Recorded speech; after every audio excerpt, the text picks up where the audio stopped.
ขันหวนคืนใดสิยกใจให้เจ้าไปครองคำว่าอายกับน้องก็คงบ่มีดอกนาท่านบ่มีเขาอยู่น้องยินดีเป็นพันละยาอันนี้ยันคนยินทาบ่ดีดอกนาเพราะอายมีคิดมามันเศร้าเรื่องเราของเฮาสองคนย้อนอายมีเมียคือเหตุผลจำต้องตัดใจแยกทางบ่เป็นหยังดอกน้องนี้เข้าใจสุยางเป็นหูมาทีหลังคันสีห่วมทางน้องนางก็อายเรื่องของใจข้างในไผเด้สิหูข้าสิบ่ได้เป็นคู่มาพอกะตอนที่สายมันก็คืออยู่ดอกตอนนี้เมียแล้วจังมาเปิดใจจักสิให้อายเหตุจังได้แต่กีบอยู่ใส่เป็นยังบ่มา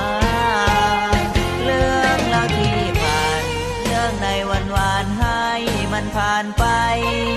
อย่าเก็บมาคิดใส่ใจให้มันเลยไปตามกาลเวลาบนน้องคงบ่ฮอดฮักนี้จึงบ่สมหวังศาสตร์นี้บ่ได้ห่วมทางศาสตร์หน้าเฮาจังฮักกันน้อย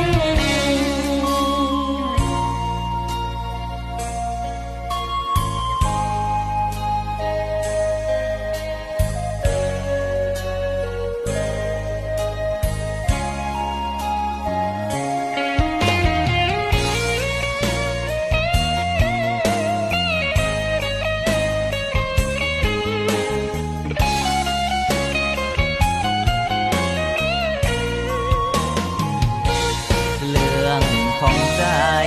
ข้างในไผเด้สิหูข้าสิบ่ได้เป็นคู่มาพอกะตอนที่สาย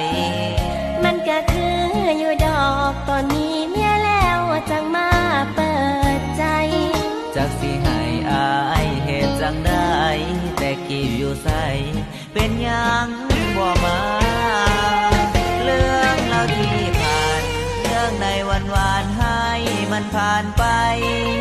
อย่าเก็บมาคิดใส่ใจให้มันเลยไปตามกาลเวลาบนน้องคงบ่ฮอดฮักนี้จึงบ่สมหวังศาสตร์นี้บ่ได้ห่วมทางศาสตร์หน้าเฮาจัง